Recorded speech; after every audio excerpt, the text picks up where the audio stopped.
En 30 minutos, MF Economía e Inversiones y Radio 1000 te traen los principales temas económicos del mundo y de Paraguay con Economía a 1000. Este podcast es presentado por la Bolsa de Valores de Asunción, promoviendo los valores del mercado. Bienvenidos a una emisión más aquí de Economía 1000. Muchas gracias por la compañía de todos los días.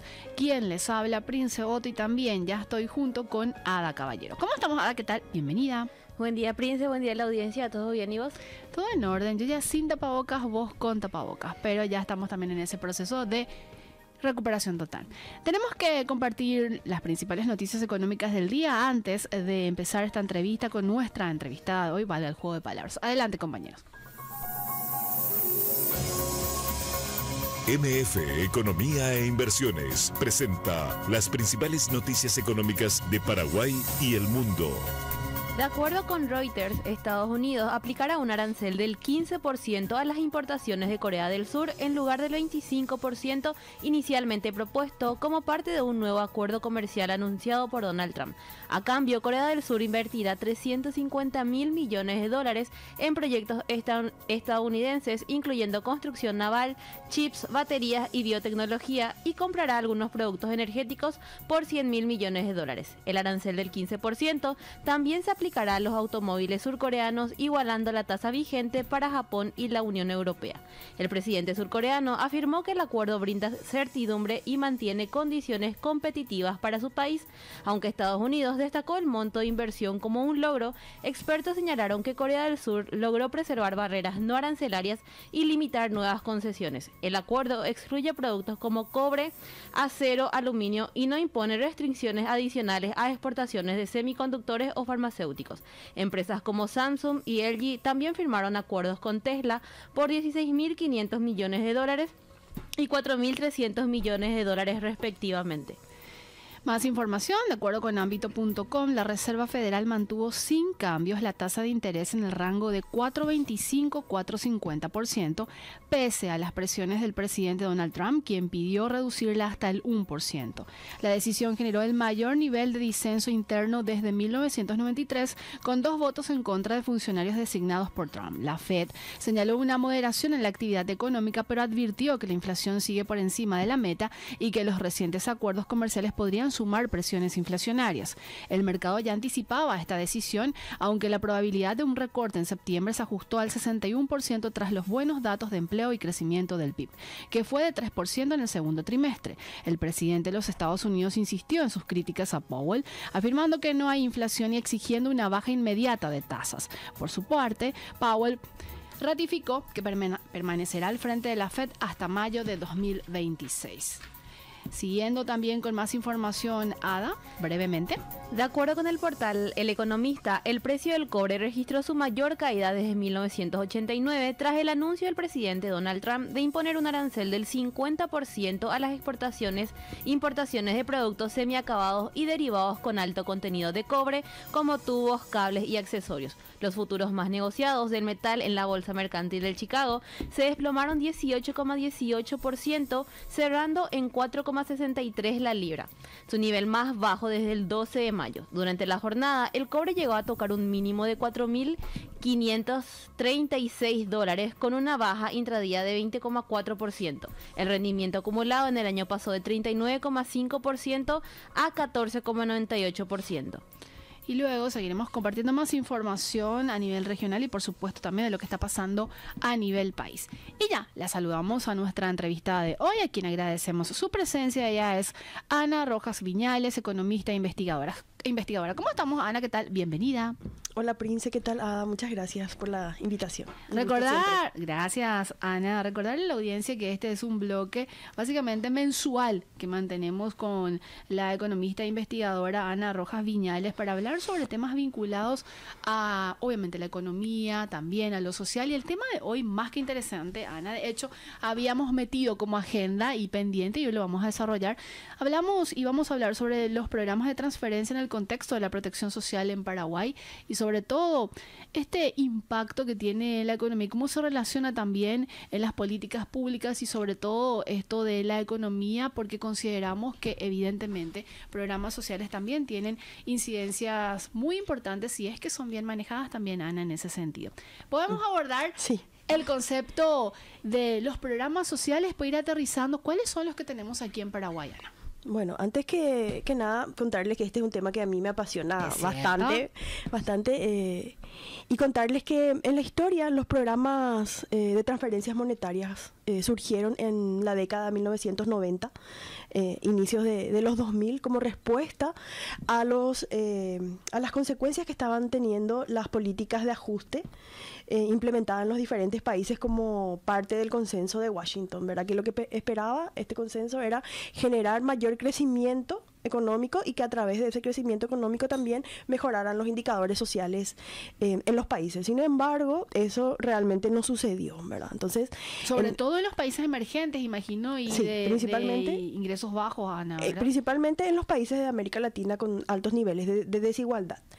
Tal es así que si hablamos de los dos principales programas, tanto de pensión para adultos mayores, pensiones no contributivas, como los programas de transferencias monetarias, los dos países como emblemáticos al hablar de estos dos tipos de programas son Brasil con Bolsa Familia y México con el programa, primero era Prospera, ahora es Progresa y Oportunidades, no sé bien el orden, ¿verdad? Pero que se fue modificando, y ese modelo de esos programas en cuanto a las transferencias y también, por ejemplo, los modelos de renta, los programas de renta universal que se implementan en Bolivia y otros programas de pensiones no contributivas, tienen básicamente la misma estructura en todos los países, pero se ajustan específicamente a las características que tienen los países. Por ejemplo, en Paraguay, una población altamente dependiente del sector primario, con una desigualdad estructural bastante elevada y también con altos niveles de informalidad, ¿verdad? Entonces,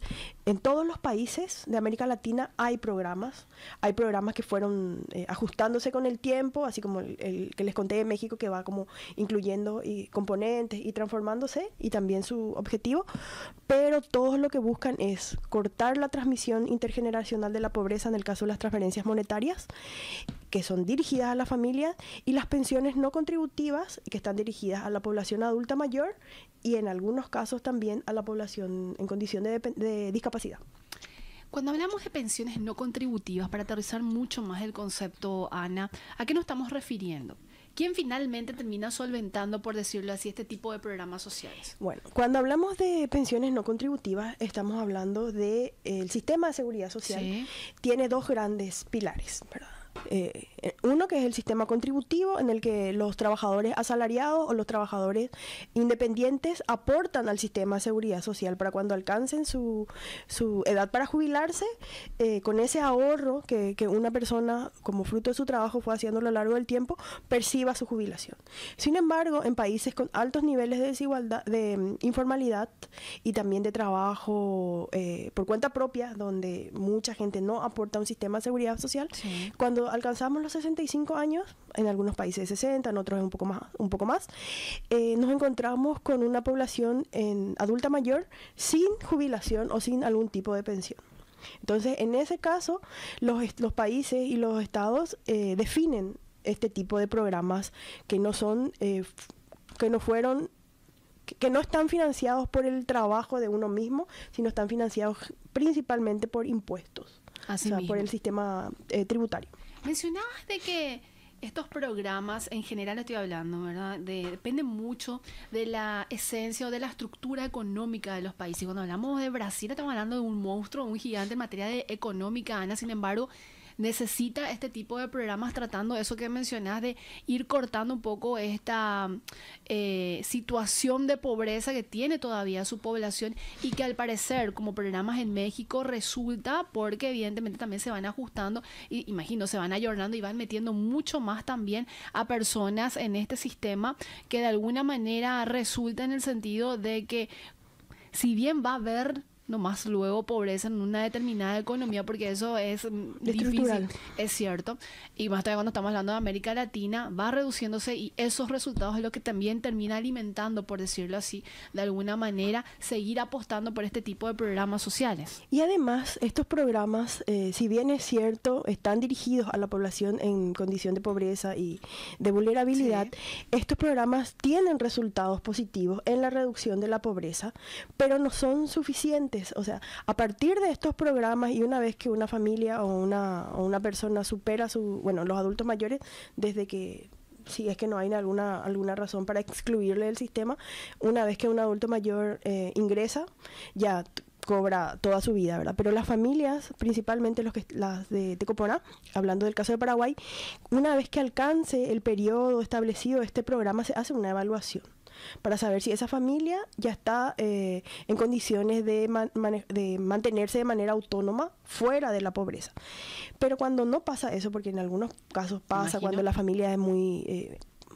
vive en extrema pobreza y altos niveles de vulnerabilidad, hay todavía un periodo más en el que siguen dentro del programa. Que le dan un periodo de gracia, Ana. Podemos denominarlo así. Y hablando mal y pronto, sí, es como un periodo de gracia como para fortalecer esas capacidades que se identificaron que no se fortalecieron en el plazo formal, por decirlo de alguna forma, ¿verdad? Y luego de ese programa Tecopora, cuando las familias ya están en condiciones de mantenerse fuera de la línea de pobreza, está el programa Tenondera, que lo que busca precisamente es fortalecer las capacidades productivas de las familias, dependiendo de cuál es el área o sector en el que se quiere trabajar esa familia. Para ir aterrizando mucho más estos dos programas, sobre todo en Paraguay, cuando hablamos principalmente del programa Adultos Mayores, ¿en qué consiste, Ana, esto? Porque también hubo una suerte de actualización en este proceso de ir incorporando más personas en esa situación. Bueno, el programa de pensión alimentaria de adultos mayores surgió, o sea, la ley es del año 2009 y empezó a implementarse así ya de manera formal en el 2010. En ese momento, ambos programas pasaron por varias transformaciones, ¿verdad? Y varios ajustes, incluso algunos que son así hitos destacados en la pandemia, ¿verdad? Sí. Durante la pandemia. Bueno, en el caso específico de la pensión alimentaria de adultos mayores, al principio era focalizado en las personas que estaban con mayores niveles de pobreza, para lo cual se aplicaba un censo, ¿verdad? Y este censo lo que permitía era, a partir de las características socioeconómicas de la persona y de su hogar, hacer como una escala, un índice, ¿verdad? Para saber si la persona que estaba postulando, porque se postulaba, uno se registraba en la municipalidad, después cuando le tocaba el momento de aplicarse el censo en las comunidades, en los distritos, iban los censistas, en primer lugar eran del Ministerio de Hacienda, después pasó al Ministerio de Desarrollo Social, cuando era Ministerio de Hacienda, y se levantaban los datos, así como el censo que conocemos, ¿verdad? Pero con preguntas más específicas relacionadas a la población adulta mayor. Y en ese momento lo que pasaba era que estaba focalizado y tenía errores, como todos los programas tienen errores, ¿verdad? Habían errores de exclusión y de inclusión.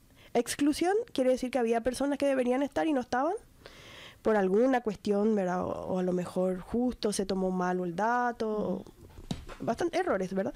Y también los de inclusión, en el que estaban, habrán escuchado ustedes en algún momento, personas que no deberían haber estado y estaban, ¿verdad? Que contaban con bienes, que estaban en IPS y cosas así. No, de hecho, quiero agregar más un dato. Cuando uno analiza también la estructura de ingresos que se extrae del Instituto Nacional de Estadísticas, se observa eso, de que hay una población que está recibiendo todos estos programas sociales, pero no están dentro de la pobreza, sí. Así mismo. Solo para sustentar lo que estás mencionando ahora. Y después... surgió en el 2009, la ley empezó a implementarse en el 2010, así con una cantidad así de aproximadamente 8.000 o 9.000 beneficiarios en ese momento. En realidad a mí no me gusta decir beneficiarios, pero bueno, ese es el lenguaje que se usa, el concepto que se usa. Y después empezó a ampliarse la cantidad de personas que estaban dentro de la pensión alimentaria, el monto, que según la ley eso no cambió, es el 25% del salario mínimo y se ajusta así tal cual como se ajusta el salario mínimo cada año. Tengo dos preguntas ahí, Ana. Igual, de repente si no tenés la respuesta, es como para debatirlo y quizás también reanalizarlo en el sentido de que si se puede modificar eventualmente. ¿Por qué se considera a partir de los 65 años? Y también, ¿por qué se estableció el 25% del salario mínimo? Bueno, en la Convención Internacional de las Personas Adultas Mayores, Sí. está a nivel internacional establecido que los ciclos de vida de 0 a 5 años es primera infancia, de 6 a 14 niñez y adolescencia. Bueno, ahí hay algunas cuestiones, porque algunos son de 6 a 14, otros son en Claro, otros países varía dependiendo, a sí. 17, ¿verdad? De 18 a 29 años en Paraguay son la población joven, Sí. y de 29 a 64 es la población productiva, la población adulta, y de 65 años y más es la población adulta mayor en Paraguay. O sea, el ciclo de vida para las políticas públicas y de acuerdo a la trayectoria de vida que tienen las personas está establecido así a nivel internacional, con algunos ajustes en algunos países, ¿verdad? Pese al cambio de años de expectativa, Ana. Sí, ahí hay otra cuestión. Hoy, que ya habíamos hablado en algún momento, Sí. hoy una persona de 65 años y más de 65 años, no es igual a una Es persona que cierto. en 1980 tenía 65 años, ¿verdad? Por la mejora de las condiciones sanitarias, la alimentación, el trabajo, etcétera, ¿verdad? Así es. Entonces, hoy hablar de una persona de 65 años y más como una persona totalmente dependiente no es cierto, ¿verdad? Porque hay personas mucho más activas que personas jóvenes. Incluso hay una cuestión que yo no sé si ya se analizó, se solucionó, pero la ley de adulto mayor en Paraguay habla de los 60 años. La ley de adulto mayor. Pero la ley de la pensión alimentaria reconoce a los 65 años y más. Buen dato eso, Ana. Sí, o sea, cuando yo hice mi tesis y estudié esta pensión, encontré esa diferencia, ¿verdad? No sé si ya Pero se... ¿cuál es el que rige? ¿El de 65 Sí, años? el de para adelante? 65 años y más. Pero en el caso de las personas con discapacidad, a partir de los 60 ya. Claro. O 55. Pero por debajo del 65 que Por se debajo. considera, Pero sí. para eso, para que pueda entrar dentro del régimen de la pensión alimentaria en Paraguay, en esa población, hay que presentar un carnet de discapacidad emitido por Senadis, ¿verdad? Claro. Donde conste que esa persona está en condición de dependencia total de sus familiares. Y el de establecer el 25% del salario mínimo, ¿sabes por qué te pregunto también esto, Ana? Porque obviamente hay gente que dice es muy bajo considerando que ya está dentro de la franja de ser adulto mayor y evidentemente la demanda, sobre todo en cuestiones de salud, es muy alta con respecto a la parte alimentaria. Y yo no tengo una respuesta certera para darte, pero tengo algunas impresiones al respecto. Sí. Bueno, el salario mínimo a nivel nacional y a nivel internacional es un monto que sirve de indicador para fijar muchas otras cosas. Es cierto. Entre las cuales seguramente yo me imagino, ¿verdad? Para la próxima te voy a traer la respuesta exacta, No te ¿verdad? preocupes. Por eso te decía, porque evidentemente, bueno, fuiste la que hizo esa legislación, No, pero de pero- por ahí tuvieras alguna información Pero al sí respecto. trabajo con la Sí. persona que puede tener esa respuesta. Sí. Yo creo que lo que tiene que ver es que ese salario mínimo como indicador para fijar otras medidas económicas representa como el indicador más imparcial y que está ajustado al IPC y a la canasta. Bueno, podemos estar o no de acuerdo con si la inflación Es representa cierto. el costo de vida, pero es como el indicador más imparcial y con menos críticas económicas sociales pueden ser muchas, ¿verdad? Pero con menos críticas a la hora de estimar el gasto que puede representar el ingreso de las personas al programa.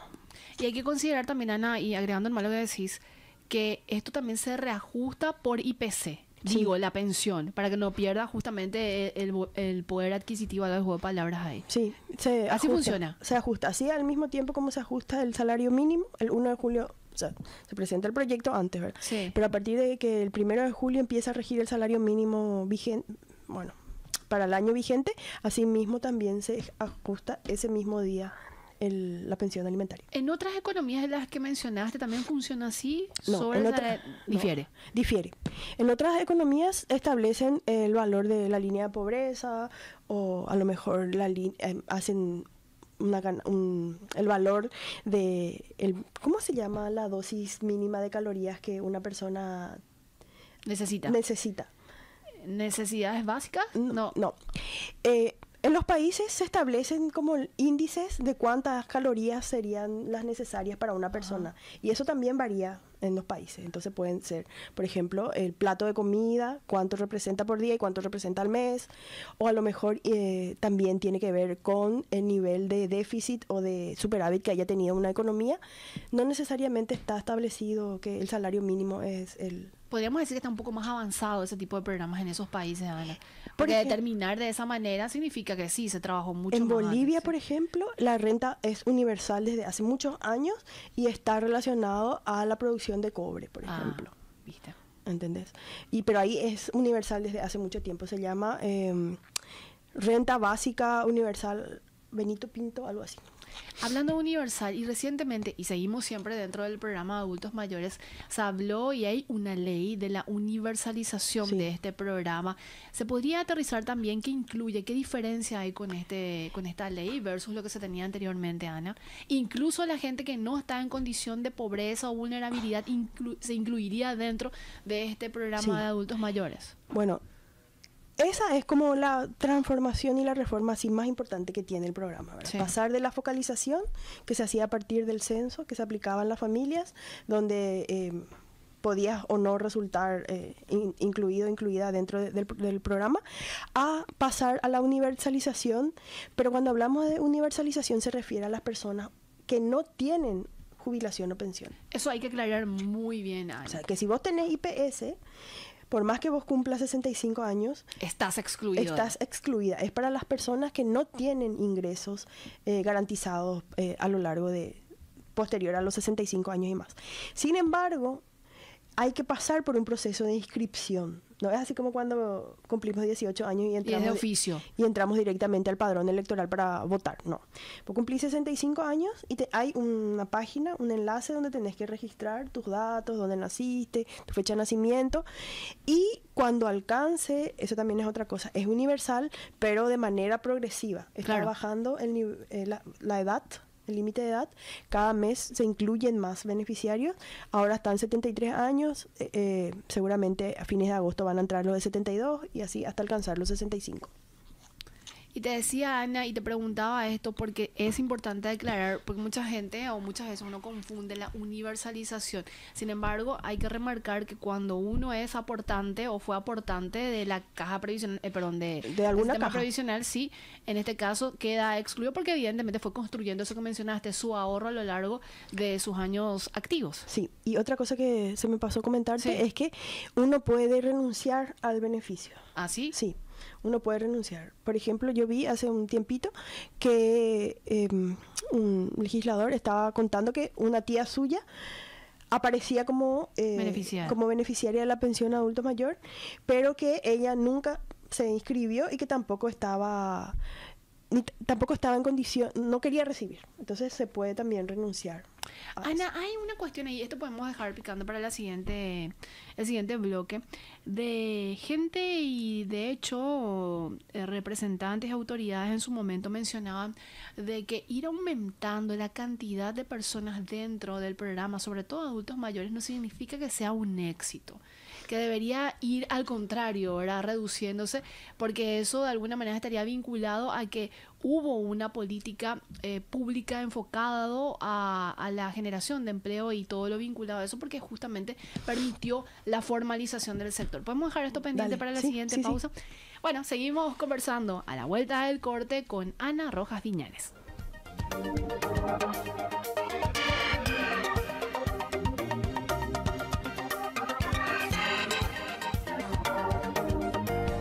Seguís escuchando Economía 1000, gracias por la compañía. Es momento de hacer un pimponeo rápido de noticias a nivel regional para seguir la entrevista con nuestra invitada de hoy, Ana Rojas Viñales.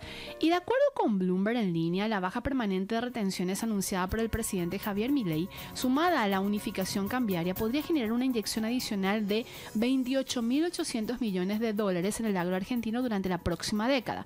De acuerdo con la Bolsa de Comercio Rosario, estas medidas permitirían un incremento del 8% crecimiento en la producción agroindustrial hacia 2035, alcanzando las 172,3 millones de toneladas de granos. La soja pasaría de tributar 33% a 26%, el maíz de 12% a 9,5%, los subproductos de soja de 31 a 24,5% y la carne de 6,75% a 5%, entre otros ajustes. ¿Más información, Ada? De acuerdo con Ámbito, el Banco Central del Uruguay proyecta que la inflación caerá por debajo del objetivo del 4,5% a comienzos de 2026, manteniéndose dentro del rango de tolerancia del 3% al 6% durante los próximos 24 meses. La revisión a la baja del índice de precios al consumo refleja la efectividad de la política monetaria, una menor presión inflacionaria y una mejora en las expectativas de los agentes económicos. Y como siempre, Ada, es momento también de compartir la cifra del día, recordando que este dato es extraído de las entrevistas que tenemos todos los días aquí en el espacio de Economía 1000. Y hoy, ¿cuál es la cifra, Ada?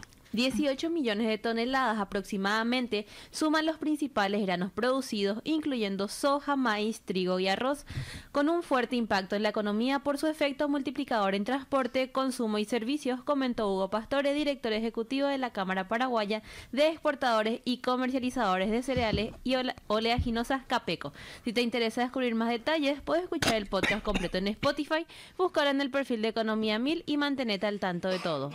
Y también recordar, Ada, que todos estos materiales, contenidos y obviamente entrevistas que tenemos aquí en piso pueden encontrarlo dentro de nuestras redes sociales, en Spotify también. Sí, en YouTube también. Buscando como Economía 1000. Economía 1000, así mismo. Y bueno, seguimos en compañía de Ana Rojas Viñales, economista e investigadora, hablándonos sobre los programas de transferencias en el contexto de la protección social en Paraguay. Y estamos haciendo un foco en el programa de pensiones no contributivas, conocidas como adultos mayores, y hablábamos de en qué consiste justamente este programa. Y te dejaba ahí en la expectativa, Ana, con la siguiente pregunta, de que hay ciertos cuestionamientos, y uno puede estar de acuerdo, como que no también, por eso la pregunta, sobre que hayan más personas incluidas dentro de este programa de pensiones de adultos mayores, y hacemos foco, decía, en esto, no significa necesariamente un éxito del programa, y hay gente que dice, y estudiosos que mencionan que debería de ir reduciéndose porque hay otra cuestión detrás, que esto es como el resultado de una problemática que también se debe atacar. Sí, uno de los cuestionamientos un poco más arriba, ¿verdad?, sobre el sistema de protección social y las políticas públicas, principalmente es que existe a nivel internacional, no solo en Paraguay, una limitada articulación entre las políticas económicas y las políticas sociales. Las políticas económicas en los países están enfocadas principalmente a la estabilidad macroeconómica, a la atracción de inversión, a la contención de la deuda y del déficit fiscal, entre otras cuestiones. Y en el ámbito social, cuando hablamos de la política social, pareciera que hay un sesgo enorme, porque pareciera que la política social está enfocada solamente a la población en pobreza y vulnerabilidad, y en realidad la política social es la política que está dirigida a todas las personas en todos los ámbitos, en salud, educación, trabajo, vivienda, ocio, inclusive, ¿verdad? Sí es cierto que depende también de la trayectoria y del tipo de gobierno y la trayectoria histórica de los países, ¿verdad? Porque eso va como determinando el modelo productivo, entre otras cuestiones. Dado esto, en los países de América Latina con altos niveles de desigualdad, también hay altos niveles de informalidad laboral, como parte de las características estructurales de nuestros sistemas productivos, ¿verdad? Entonces, como hay alto nivel de trabajo informal, hay inestabilidad en la trayectoria de aportes que tienen las personas, especialmente las mujeres, debido a la maternidad, a los salarios más bajos que percibimos. Haceme acordar, sí, para después de eso comentarte algo sobre el salario mínimo y las diferencias entre hombres y mujeres.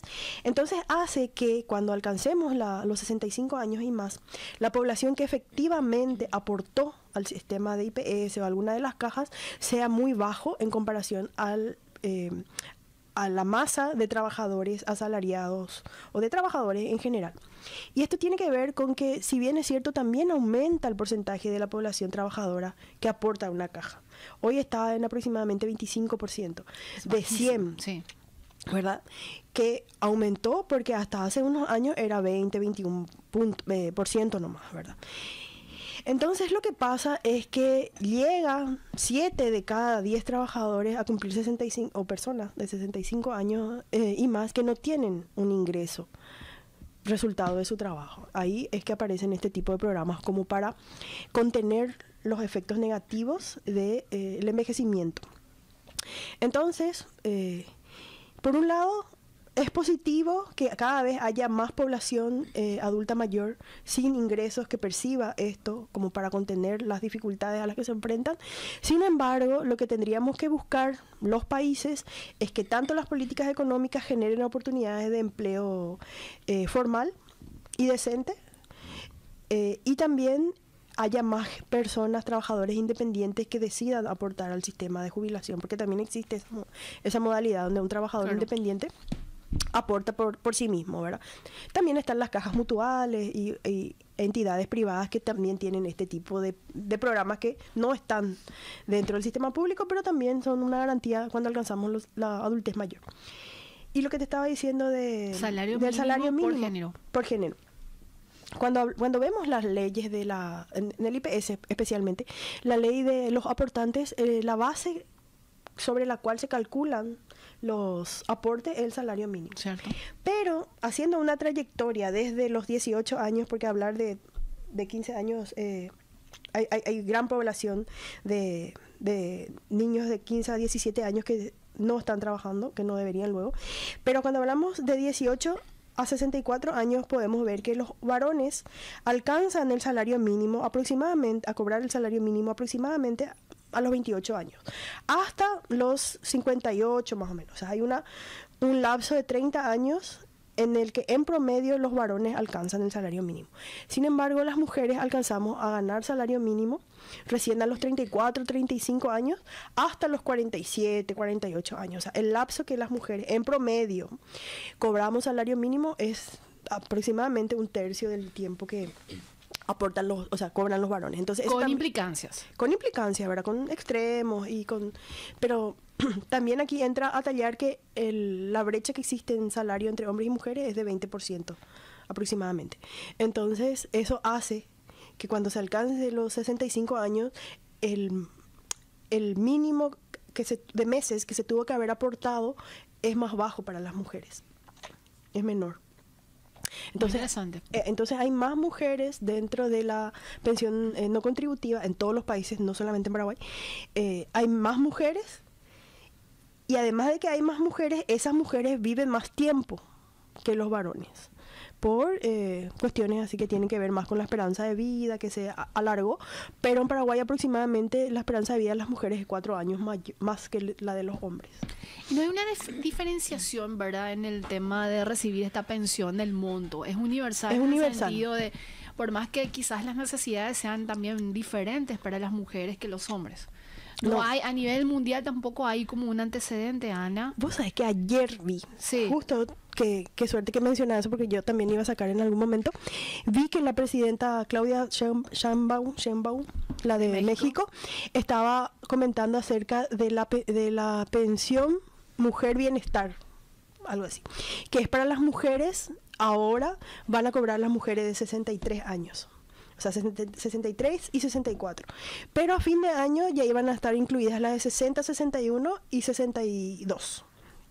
Y esta pensión dirigida especialmente a las mujeres, porque a partir de los 65 años sí ya entran todas a la pensión adulto mayor, lo que busca es reconocer el trabajo de cuidado y trabajo doméstico no remunerado que realizan mayoritariamente las mujeres a lo largo de la crianza, de la vida, incluso si no tenés hijos, igual realizas ese tipo de trabajo que no está reconocido ni tampoco se aporta por ese trabajo, a no ser que una ama de casa quiera aportar también, ¿verdad?, de manera independiente. Pero en el caso de México, esta nueva experiencia, esta nueva iniciativa que yo vi ayer nomás, sí busca diferenciar el rol que desempeñan las mujeres dentro de las familias y de las economías. Yo imagino, Ana, y dentro de mi ignorancia quizás esta pregunta también, no sé si hay un sustento científico, pero tomando algunos elementos nada más, Hablamos de que las mujeres tienen una expectativa de vida entre 3, 4 años aquí en Paraguay y asumo también que está en promedio a nivel mundial. Sin embargo, las necesidades de las mujeres, esto es una especulación que yo hago, he de ser mucho mayor también en la vejez en el siguiente sentido.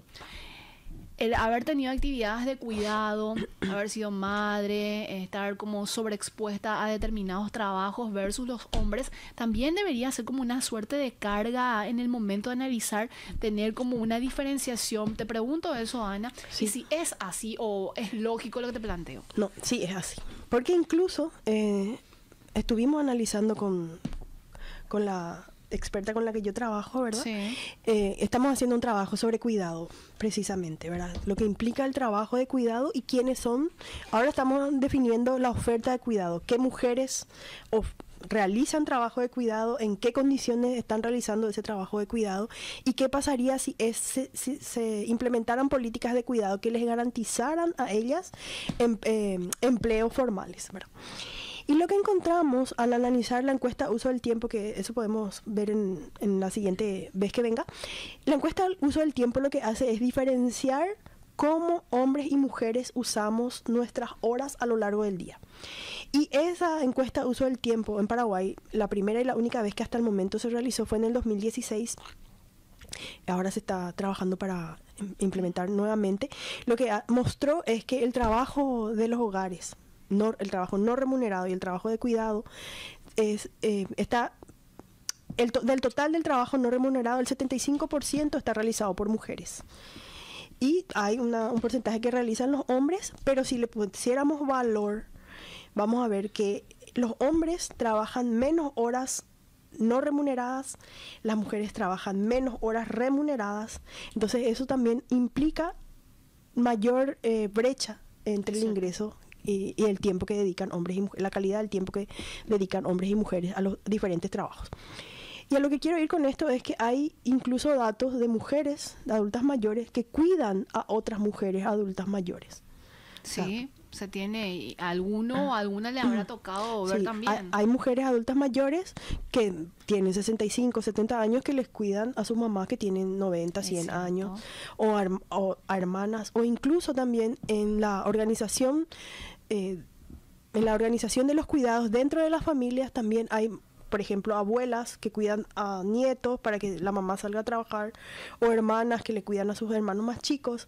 Entonces, hay una crisis y una organización del cuidado que tiene que ser analizada, porque lo que vos mencionaste acerca de las necesidades, las mujeres cuando llegan a la adultez mayor llegan en mayores condiciones de vulnerabilidad. Cierto. Llegan más enfermas y más expuestas a condiciones de mayor pobreza, precisamente porque si perciben esa pensión alimentaria, eso pasa siempre y en todo, ¿verdad? La teoría lo demuestra. Las mujeres no utilizan esos ingresos que perciben para su consumo solamente, sino para el consumo de sus familias. Y más en un país como Paraguay, donde hay una fragmentación muy significativa todavía, Ana, de las familias, es decir, donde las mujeres son jefas de hogar y los hombres, no estamos haciendo acá ningún tipo de apología, quiero aclarar nomás, pero Sí. es una realidad, son los datos, se muestran incluso, pues la gente puede acceder en el INE y todo para ver esa diferenciación. Sí, muchas veces suena como desafiante, Sí. ¿verdad? Pero los datos lo demuestran. O sea, hay un aumento significativo de la jefatura femenina de hogar. Y cuando miramos... Que es positivo si le ves también desde el lado de que va del liderando. empoderamiento, Sí, del exacto, empoderamiento exacto. femenino. Sin embargo, ahí justo yo te iba a decir, Sí. sin embargo, en las condiciones de vida de esas familias, hay mayores niveles de pobreza en esos hogares encabezados por mujeres que en hogares encabezados por hombres. ¿Por qué, Ana? Yo sé que nos estamos metiendo medio... Porque cuando se toma la encuesta, vamos a hablar de la encuesta, cuando se toma la encuesta en todos los países, pasa no solamente en Paraguay, y se responde esa pregunta, ¿quién es el jefe de hogar? Por más que sea la mujer la que trabaja y el hombre o gana más, si hay un hombre en la familia, siempre se reconoce como, bueno, no siempre, casi siempre, se reconoce que el hombre es el jefe de hogar, por más de que sea la mujer la que está aportando más o la única que aporta económicamente. Esa es una forma, la jefatura económica es una forma de identificar. Y también está la jefatura autodeclarada. ¿Entendés? O sea, se pueden hacer incluso diferenciaciones en una misma encuesta para ver si la autodeclarada y la económica son iguales.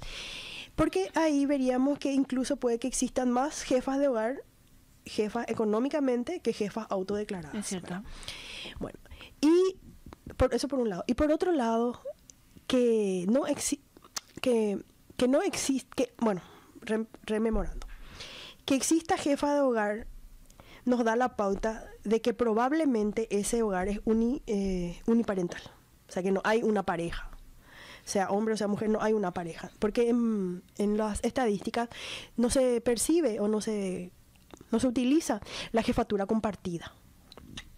Entonces, si hay una jefatura femenina, es más probable que en ese hogar ella sea la madre. O sea, es un hogar monomarental, que así se dice.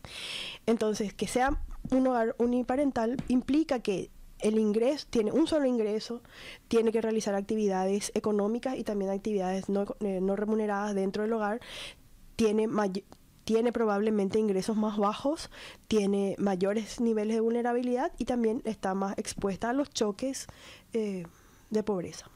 Y ahí quiero hilar con en otro programa, Ana, el de Tecopona, que traducido sería Buen Vivir.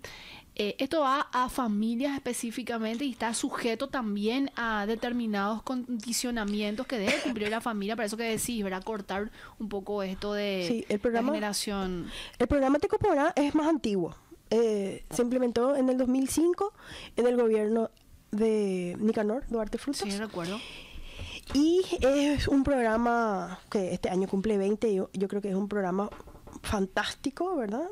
Que tiene muchísimos logros, tiene también ciertos cuestionamientos, pero que ha permitido que mucho del capital humano de las familias paraguayas se vea fortalecido y mejorado, ¿verdad? Tiene también muchas críticas, no vamos a negar, y tiene bastante por mejorar, pero yo creo que sí es un programa emblemático, una política de Estado, inclusive por eso está trascendiendo los cambios de gobierno. Sí. Y Tecopona, en su concepción, estaba pensado como un programa de transferencias condicionadas. Entonces, para que una familia perciba el ingreso de Tecopona, tenía que tener dentro de su estructura a menores de 18 años. O sea, ese es como el principal indicador y elemento factor para que una familia entre a Tecopona, que haya menores de 18 años. Esos menores de 18 años tienen dos componentes. Uno es el componente sociofamiliar y el otro es el componente económico. Y esos menores de 18 años tenían que estar dentro del sistema formal educativo, tenían que pasar por controles sanitarios, también de nutrición, peso, talla, y también si había mujeres embarazadas tenían que tener cierta cantidad de controles prenatales. Hasta hace un tiempo, yo creo que un poquito después de que empezó a implementarse el programa de pensión alimentaria, también se consideraba la presencia de adultos mayores. Mira vos. Pero con la pensión alimentaria se fue como desagregando ese componente. También considera la presencia de personas con discapacidad. Todo tiene un límite, o sea, si hay niños es hasta, creo que 3 o 4 niños, si hay personas con discapacidad es hasta una persona con discapacidad, porque cada componente tiene un valor asignado. O sea, el programa Tecopona como máximo se puede cobrar, creo que hoy es 780.000 como máximo, si se cumplen todos los componentes. ¿Y el mínimo? Y el mínimo creo que está ahora en 500.000 aproximadamente, pero es para la familia. Claro. En cambio, el programa de pensión alimentaria es personal. Bueno. Generalmente, no siempre, pero generalmente es la madre la titular del programa, por más que exista el padre. ¿Por qué? Por lo que les estaba diciendo. Porque las mujeres generalmente, no siempre, pero generalmente somos mejores administradoras de recursos. Porque esos recursos que yo perciba para mi familia, o sea, que yo perciba es para la familia. Entonces, sin embargo, también esa es una crítica que yo encontré cuando hice el análisis, así como la revisión de la literatura a nivel internacional, es que puede incluso profundizar las desigualdades y los roles socialmente asignados del trabajo no remunerado y el trabajo doméstico de las mujeres. En Paraguay no está como específicamente que debe ser administrado por mujeres, ¿es como abierto o sí se establece, Ana? Se establece la preferencia.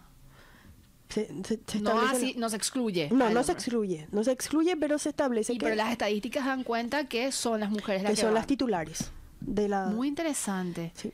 Y decíamos que deben cumplir ciertos requerimientos justamente porque se trata de ir rompiendo una estructura de alguna manera familiar, Ana. Lo que pasa es que el programa Tecuponá lo que busca es cortar la transmisión intergeneracional de la pobreza. Es decir, que por eso es importante la presencia de menores de 18 años. Porque lo que se busca es preparar a esa población menor de 18 años para que cuando alcancen los 18 años cuenten con un capital social, educativo, humano suficiente como para salir de la pobreza.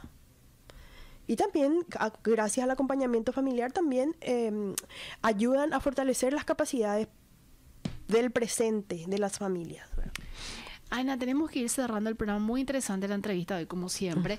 Reflexiones finales, tu opinión, y bueno, hiciste un estudio también muy exhaustivo. Si mal no recuerdo, era parte también de tu tesis doctoral. Mi tesis de doctorado. Sí. ¿Qué conclusiones podemos sacar de estos dos programas emblemáticos? Porque hay otros también, pero son más pequeños, sí, de asistencia social, pero estos son los más representativos y que de hecho demandan una cantidad importante de recursos para el Estado, si mal no recuerdo, que supera los 500 millones aproximadamente año. Bueno, si yo tuviera que hacer una reflexión final, yo creo que ambos programas son muy importantes para nuestra realidad actual en Paraguay, ¿verdad? Y que implican un desafío para las políticas fiscales.